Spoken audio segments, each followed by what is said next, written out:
Hello दोस्तों, मैं हूँ सीए दिव्या अग्रवाल और आप देख रहे हैं टैक्स विदाउट टीयर्स। उम्मीद करती हूँ कि आपको मेरे चैनल के अपडेट्स अच्छे लगते होंगे। अगर अच्छे लगते हैं तो दोस्तों मेरे चैनल को सब्सक्राइब कीजिए, साथ ही बने बेल आइकन पे क्लिक कीजिए ताकि आपको रेगुलर अपलोड्स के बारे में पता चल सके। इसके साथ साथ आप मुझे LinkedIn, Twitter, Facebook, Telegram, Instagram इन सभी पे फॉलो कर सकते हैं ताकि आपको अपडेट्स मिलते रहे। सो दोस्तों, जैसा कि आप सभी को पता है, 1 अप्रैल ऑनवर्ड्स आपका यानी 1 अप्रैल 2022 से आपका ई इनवॉइसिंग एप्लीकेबल हो गया है अगर आपकी टर्नओवर 20 सीआर से ऊपर है। तो दोस्तों आज मैं ये वीडियो को इसलिए बना रही हूँ बिकॉज आज जब 10 दिन भी हो गए हैं तब भी बहुत सारे अकाउंटेंट्स के, बहुत सारे बिजनेस ओनर्स के मेरे पास कॉल आते हैं, मैम हमें ई इनवॉइस बनाना कैसे है।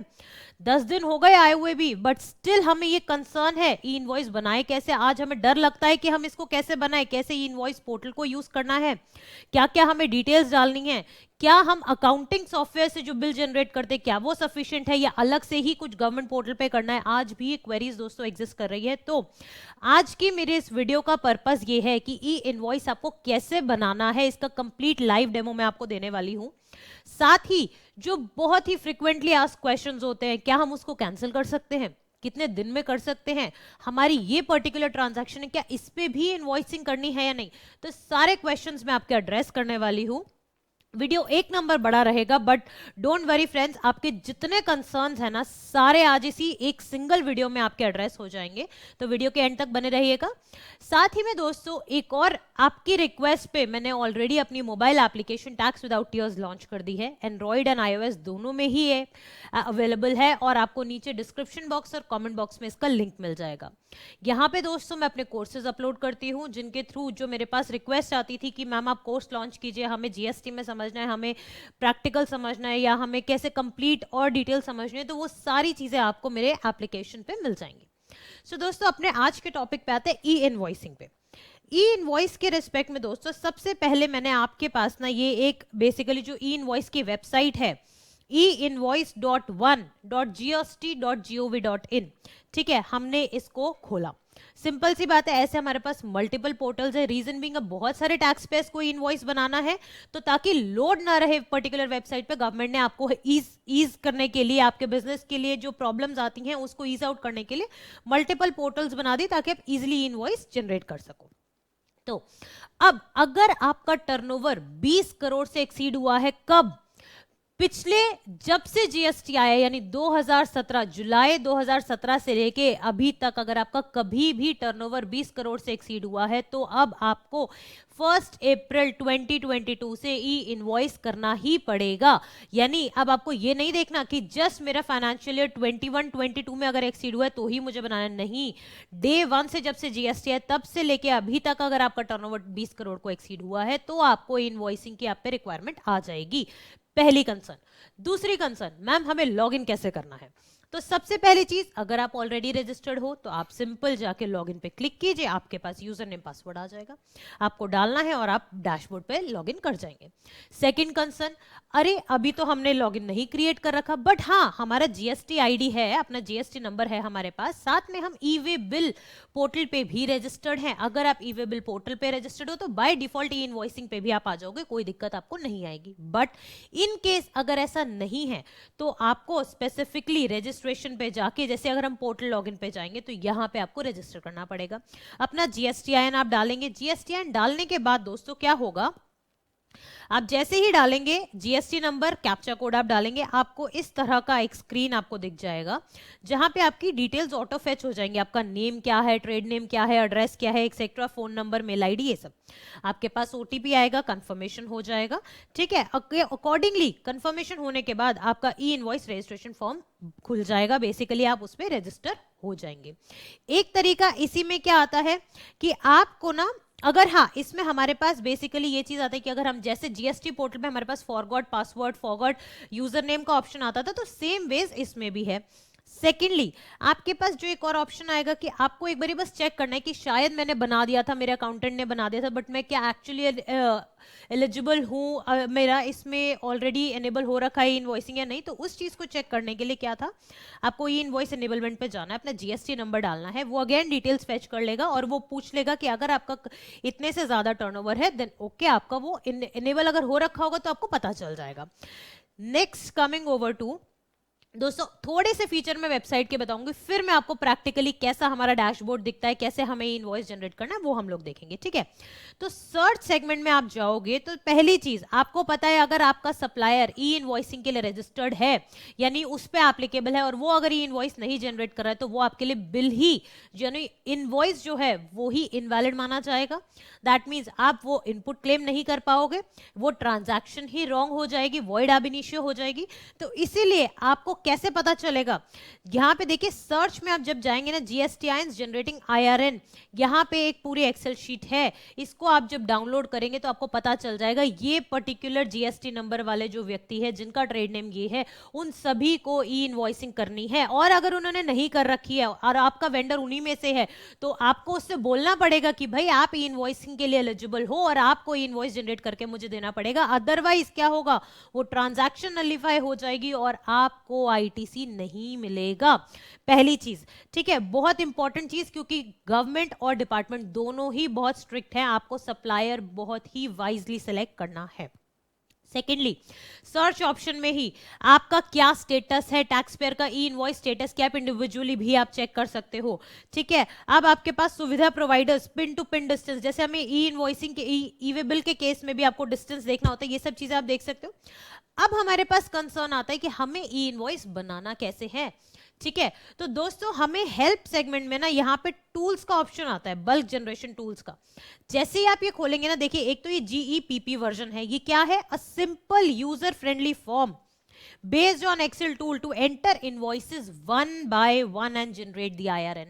अब मैं क्या उम्मीद कर रही हूं कि अगर आपकी 20 करोड़ से ज्यादा की एंटिटी है तो ऑब्वियसली आपके पास मल्टीपल बिल्स होंगे, rather than generating E invoice bill bye bill you can do a bulk generation also. वो कैसे हो सकती है, आपको ये जेसॉन का जो टूल है, इसका फर्स्ट टूल आप डाउनलोड कर लो, इसमें कंप्लीट डिटेल है। अगर आपको चाहिए कि नहीं मेरे पे सारी डिटेल्स एप्लीकेबल नहीं है, मे बी मैं एक्सपोर्ट्स नहीं करता हूं, मे बी मैं SEZ में डील नहीं करता हूं, सिर्फ B2B ट्रांजैक्शंस है, तो अकॉर्डिंगली आप दूसरा फॉर्मेट आप सिलेक्ट कर सकते हो, ठीक है। अदरवाइज कंसोलिडेट फॉर्मेट आपका ये आपका पर्टिकुलर फर्स्ट शीट जो है फॉर्मेट है, इसमें आपको मिल जाएगा। इसको मैंने दोस्तों पहले से ही डाउनलोड करके रखा हुआ है अपने पास, मैं आपको अभी वो दिखाऊंगी कैसे होएगा, बट फिलहाल मैंने ना स्क्रीन रिकॉर्ड कर रखी कि अगर हम लॉगिन करते तो कैसा दिखेगा। तो जैसे ही आप लॉगिन करेंगे ना दोस्तों, तो लॉगिन करने के बाद आप देखिए, लॉगिन करने के बाद आपको रजिस्ट्रेशन करना है।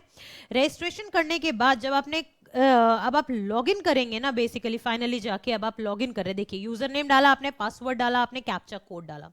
जैसे ही आप कैप्चा कोड एक्सेट्रा सब डाल के लॉगिन करेंगे, तो अब आप देखिए आपके पास स्क्रीन कैसा आएगा, कॉन्टैक्ट्स ऑफ टेक्निकल पर्सन, जिस भी पर्सन से आपका कॉन्टैक्ट हो रखा है वो आपको पता चलेगा। और ये देखिए इस तरह का मेरे को बेसिकली लॉगिन करने के बाद डिटेल्स दिखेंगे, एक ई इनवॉइस दिखेगा, साथ में MIS रिपोर्ट दिखेगा, user name, API registration, change password, feedback etcetera etcetera.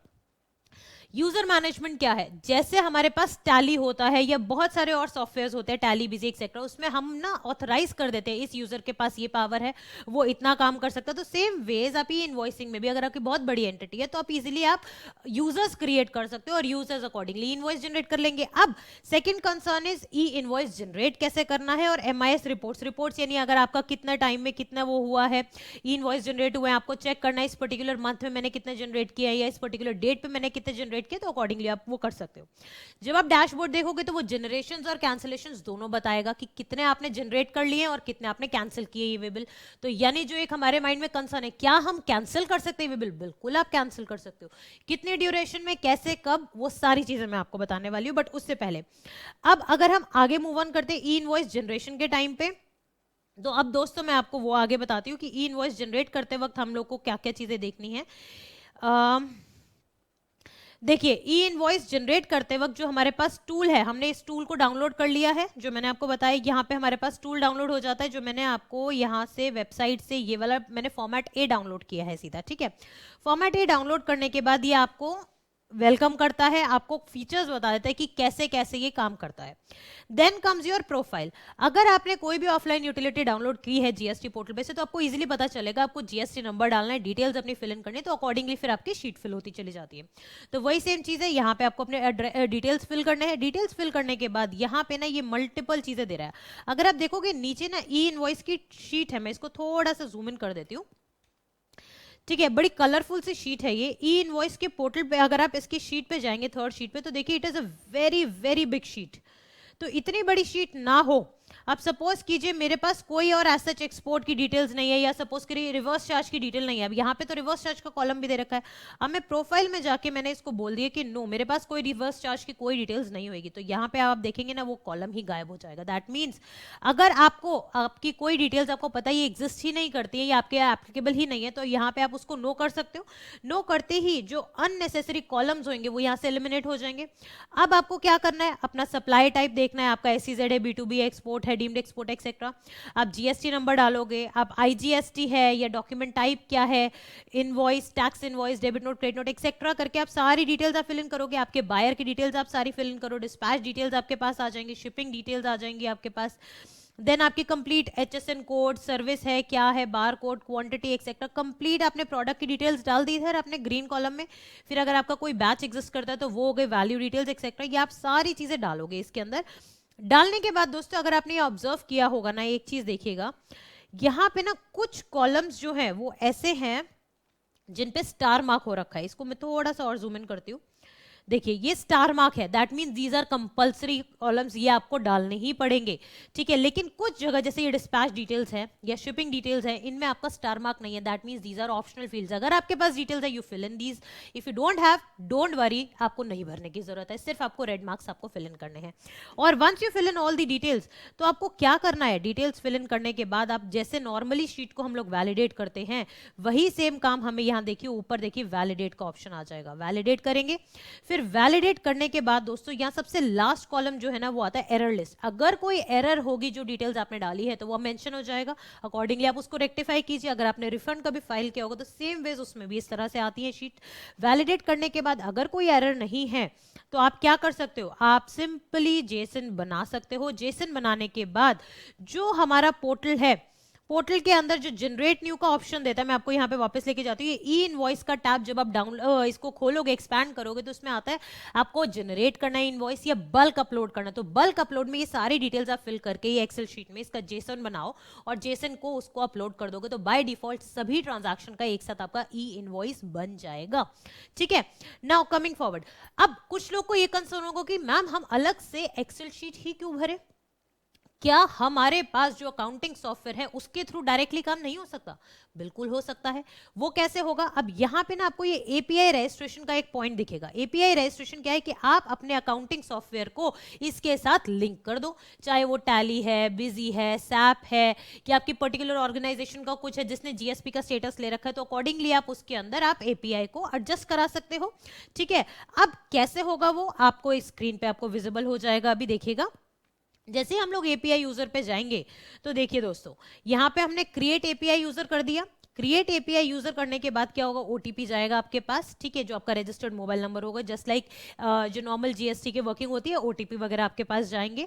आप सेलेक्ट करोगे कि आपको किसके थ्रू करना है, थ्रू जीएसपी करना है, थ्रू ईआरपी करना है, या through client ID of other GSTIN करना है। ठीक है, अब अगर आप जीएसपी के थ्रू कर रहे हो तो आपको वो सिलेक्ट भी करना पड़ेगा कि भाई नहीं मैं तो कोई सुविधा प्रोवाइडर के थ्रू करा रहा हूं, तो आपको क्या करना है, ऊपर देखिए ऑप्शन आता है सिलेक्ट योर जीएसपी। ठीक है, आपको जीएसपी अपना सेलेक्ट करना पड़ेगा। कैसे आप सिलेक्ट करोगे, देखिए यहां पे आप देखिए नीचे आप देख सकते हैं इधर टैली, ठीक है, उसके बाद आपके पास बहुत सारे मल्टीपल ईवाई का अपना सॉफ्टवेयर आ रहा है, आपके पास इन्फोटेक लिमिटेड आ रहे हैं, वेबटेल का आ रहा है, so many software are there. जिस भी अकाउंटिंग सॉफ्टवेयर को आप यूज कर रहे हो, जो कि यूजुअली क्या है, जितने भी अकाउंटिंग सॉफ्टवेयर होंगे अच्छे वाले, वो सारे ही जीएसपी स्टेटस ले चुके हैं, क्योंकि उनको पता है उनको इंटीग्रेट होना पड़ेगा जीएसटी पोर्टल के साथ for them to survive in long run. तो आप उसको सिंपली सेलेक्ट कर लो। सेलेक्ट करने के बाद आप अपना यूजर नेम, पासवर्ड एक्सेट्रा डालोगे तो आपका वो पर्टिकुलर डेटा वो वहीं से ही उठा लेगा, आपको अलग से चीजें करने की जरूरत नहीं पड़ेगी। ये चीज आपको ध्यान में रखना है। ठीक है, अब आप क्या करेंगे, इसी तरीके से आपने क्रिएट कर लिया, फिर आपको फ्रीज करना है, आप उसको फ्रीज इन कर लीजिए कि भाई मुझे नहीं चेंज करना। आप लिस्ट ऑफ एपीआई यूजर्स अपने चेक इन कर सकते हो। So this way what will happen is कि आपका जो डिटेल्स है वो बाय डिफॉल्ट इसमें फेच इन होने लग जाएगी और अकॉर्डिंगली आपका ई इनवॉइस जनरेट हो जाएगा। नाउ मूविंग फर्दर दोस्तों, क्या होगा कि अब जो टूल्स मैंने आपको बताए, टूल्स के अकॉर्डिंगली भी आप बल्क जनरेशन कर सकते हो और आप डायरेक्टली डेटा भी फेच करा सकते हो अपने अकाउंटिंग सिस्टम से। तो these are the two ways, one by one, I won't prefer it one by one. अब कंसर्न क्या आती है दोस्तों, यहां तो हमने ये देख ही लिया कि किस तरीके से डिटेल जाना है इसको, ऑल्दो मैंने आपको ऑलरेडी वीडियो मैंने आपको प्रैक्टिकली दिखाई दिया है। अब दोस्तों कंसर्न क्या आती है, कंसर्न ये आती है कि मैम हमारे पास ना बहुत सारे एफएक्यूज हैं, हमें ये बात आती है कि 20 करोड़ की लिमिट तो आपने हमें बता दी कि कैसे होगा, बट अब मेरे को क्वेश्चन क्या आ रहा है कि मैं कैंसिल कब कर सकता हूं। दोस्तों ई इनवॉइस लाने का ना बेसिक पर्पस ये था कि हमारे पास ना एक ऑडिट ट्रेल मेंटेन हो जाए, जब मन किया हमने इनवॉइस बनाया, जब मन किया हमने कैंसिल कर दिया, हमें वो काम नहीं करना है। Once we reported to the government तो हमारे मन में भी फियर रहेगा कि हमें गलत रिपोर्टिंग नहीं करनी, और अगर हम गलत रिपोर्टिंग करेंगे तो कैंसिल करेंगे ना, वो अकॉर्डिंगली ट्रेल मेंटेन होती चली जाएगी। तो इसीलिए गवर्नमेंट ने ये ई इनवॉइसिंग पोर्टल लेके आया।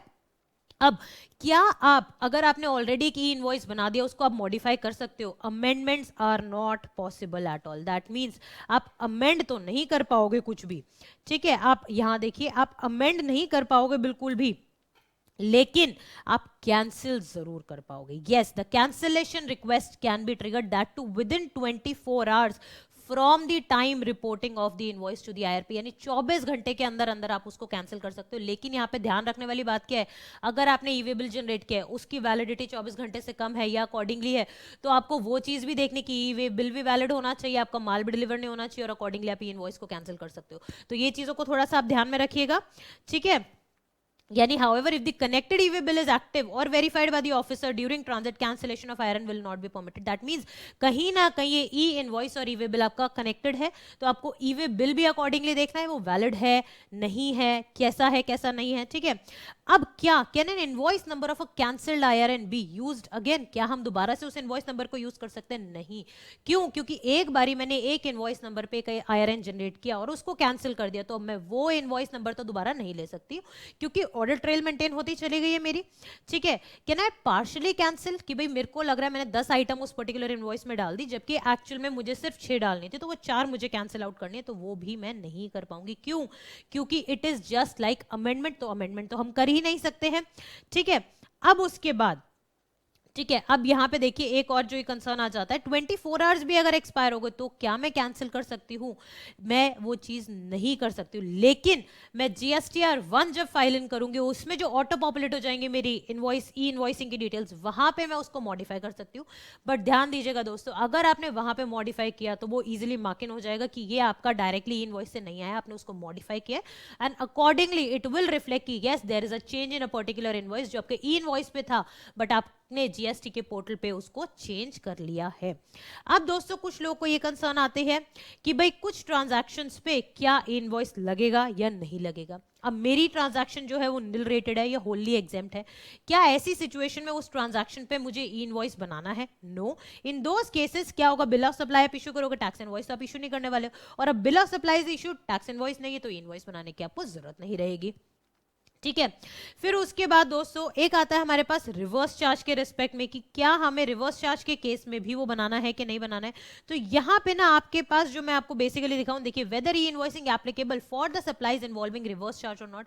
तो देखिए यहाँ पे, if the invoice is issued by a notified person in respect of the supplies made by him, but it attracts the reverse charge mechanism under 9(3), जैसे जीटीए की सर्विस हो गई आपकी, ठीक है, ई इनवॉइस इज एप्लीकेबल, आपको वो बनाना पड़ेगा क्योंकि आपकी टैक्सेबल सर्विस है। आप टैक्स इनवॉइस बनाओगे तो वो तो आपको करना है, बस सिर्फ फर्क है आप खुद ना टैक्स जमा करके सामने वाला आपका जमा कर देगा। For example, a tax payer से अ जीटीए और a firm of advocate is having a turnover more than 500 crore, but current situation में 20 करोड़ से ज्यादा वाले पे भी आ जाएगा, is supplying the services to a company, ठीक है, जिसको आरसीएम में टैक्स पे करना है। Such invoices they have to be reported by the notified person to the IRP, यानी उस व्यक्ति को जीटीए को डालना पड़ेगा। On the other hand, where the supplies are received by a notified person, यानी इस केस में कंपनी हो गई या फिर एडवोकेट हो गया, ठीक है, उसके लिए नहीं एप्लीकेबल है। दैट मींस मैं एज अ सप्लायर मेरे पे तो एप्लीकेबल होगा, but that person as a recipient जिसको टैक्स पे करना उस पे एप्लीकेबल नहीं होगा, क्योंकि उसको एज सच इनवॉइस जनरेट करने की रिक्वायरमेंट नहीं है, ठीक है।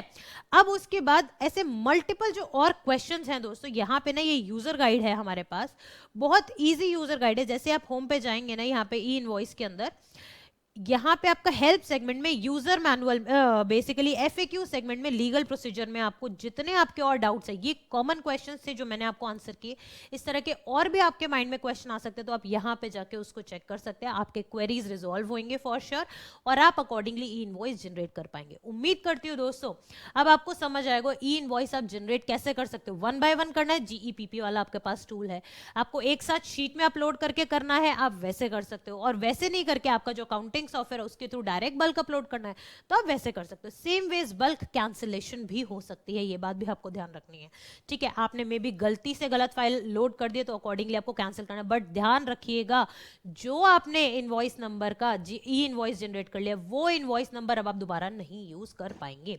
सो उम्मीद करती हूँ दोस्तों जो अभी तक आपको क्वेरीज आ रही थी, ई इनवॉइस जनरेट करने में कंसर्न्स आ रहे थे, वो सारे मैंने एड्रेस किए होंगे। स्टिल अगर आपके कोई कंसर्न्स हैं तो प्लीज आप नीचे कमेंट बॉक्स में कमेंट कीजिए, डेफिनेटली मैं वीडियो के थ्रू उनको एड्रेस कराऊंगी। Thank you so much and have a nice day.